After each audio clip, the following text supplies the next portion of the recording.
السلام عليكم، كي دايرين؟ لاباس عليكم؟ كنتمنى كلكم تكونوا بخير وعلى خير وفي احسن الاحوال وافضلها يا رب. وانتم كتشاهدوا فيديو معايا في القناه. معكم الشيف مليكه من قناه مليكه مام. مرحبا بكم معايا في فيديو جديد ووصفه جديده. الوصفه اللي غنشارك معكم اليوم هي الوصفه ديال العرايس، اللي هي وصفه من المطبخ ديال الشرق الاوسط، اللي كيستعملوا فيه الكفته وكيستعملوا كذلك الخبز العربي. بعض الاحيان وخاصه في المغرب ما كيكونش مستاهل باش نتوفر الخبز العربي، فانا فكرت اني نستعملهم في البديميني مضبوط، اللي تا هو كيجي رقيق وكيجي تقريبا بحال الخبز العربي. فصراحه جاو رائعين وجاو لذاذ. قبل ما نبدا معكم الطريقه والمقادير، الا كنتو اول مره كتشاهدوا فيديو في القناه معايا، ما تنساوش ديروا اشتراك وتفعيل الجرس باش يبقى يوصلكم اي فيديو جديد حطيته في القناه.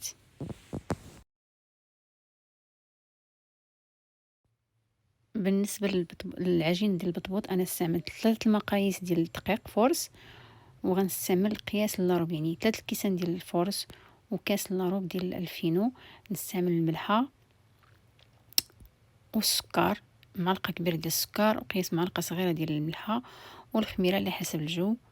الا بغيتو المقادير بالضبط فغتلقاوهم في الفيديو ديال الميني بطبوط اللي استعملت الاخر.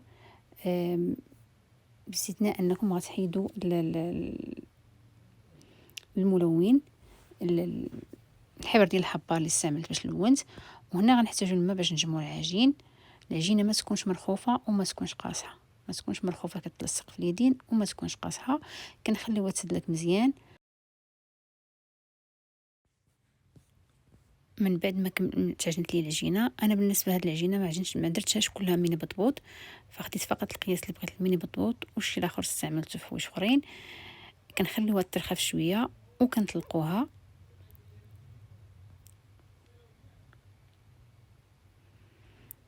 هنا استعملت سيركل شويه كبير على اللي استعملت اخر مره في الميني بطبوط، لان بغيتهم يجيو كبار، لان غنقسمهم على جوج.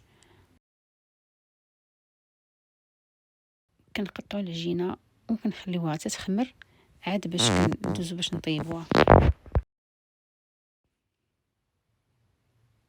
هنا عندي البصله متوسطه، وعندي نصف فلفله حمراء، يعني عندي فلفله حمراء كبيره خديت النص ديالها، وعندي شويه الربيع والقزبر والمعدنوس، وعندي واحد القياس تقريبا انا ما عابراش، تقريبا قياس 200 غرام حتى 250 غرام ديال الكفته،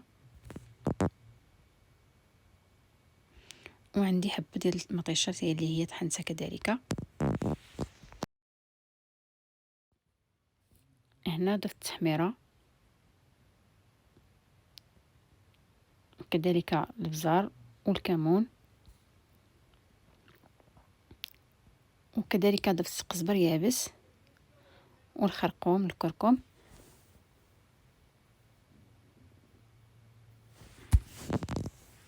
وهنا ضفت شويه الزعتر وشويه الملحه. وكذلك الا كان متوفر عندكم السماق يمكن لكم ديروه، انا ما متوفرش عندي فما استعملتوش. كنخلطوهم مزيان. وهنا كندوزو باش كنطيبوا البطبوط. من بعد ما خمر لنا سخنا المقله وحطينا البطبوط ديالنا فوق المقله، وكنبقاو نقلبوه وندوروا في العافيه حتى كيتنفخ ليا. مهم جدا انه يتنفخ باش كيجينا محلول كامل. وانا بالنسبه للعجين فانا رققته باش يجي رقيق ما يجيش غليظ البطبوط. كيف ما قلت لكم كنبقى ندور فيه وكنقلب فيه حتى كيتنفخ.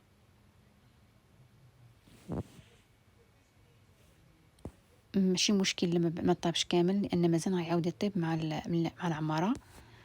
هنا كما كيبان لكم فراه كيجي رقيق وخاوي من الوسط، تقريبا بحال الخبز العربي.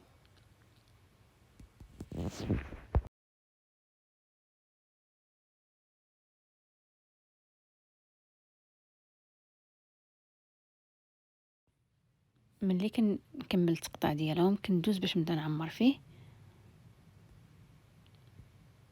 كنوضع واحد الكميه ديال الكفته. كما كيبان لكم فانا كنحط كميه ما كتكونش كثيره بزاف باش ما تجيش الكفته غالبه على الخبز بزاف.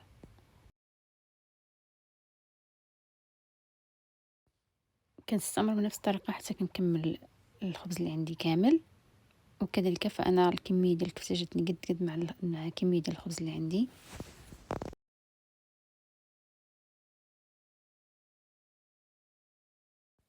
هنا كذلك سخنت مقله، المهم ان المقله ما تكونش كتلصق. سخنت مقله وبديت كنحط الكفته كما كيبان لكم، الخبز عفوا. كما كيبان لكم نحط ليه الجهه اللي فيها الكفته هي الاولى تحط لتحت، وعلى عافيه مهيله، يعني ما بين المتوسطه والمهيله باش ما يتحرقش لينا، واخد الوقت باش يطيب لنا الكفته من الداخل. وكنبقى نقلبها ما بين الجناب، وكنعاود نرجع الوسط حتى كنحس بالكفته ديالنا طابت. والخبز راه كيعاود يزيد يتحمر من الجناب. الا قدرتوا تحصلوا على الكفته تكون فيها بالشحمه بالزيت شويه يكون احسن، لانها ملي كطيبوا فيها كيبدا داك الندام مع الكرامه كينزل لكم في البطبوط وكيعطي واحد اللون رائع وجميل. انا هاد المره ما تحصلش عليه، لكن كذلك جات رائعه، جات زوينه. وبالنسبه لهاد العرايس اللي يمكن لكم تقدموها مع السلطه ديال الخضره، او لا كذلك يمكن الصلصه ديال الطحينه اللي كتجي معاهم رائعه، ولا اي صلصه نتوما كتفضلوها مع الكفته فغتماشى معاهم.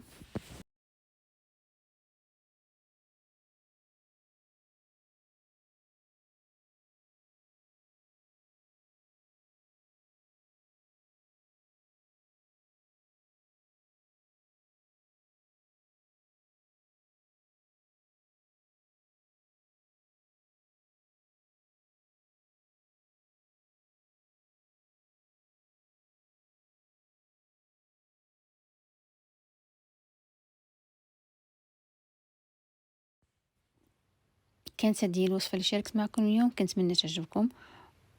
ولا عجبكم الفيديو ما تنسونيش بلي لايك وبتعليق، وتشاركوا الفيديو مع الاصدقاء ديالكم فضلا وليس امرا. كانت معكم الشيف ملكه من قناه ملكه مام. الى اللقاء في فيديو جديد ووصفه جديده. دمتم في امان الله.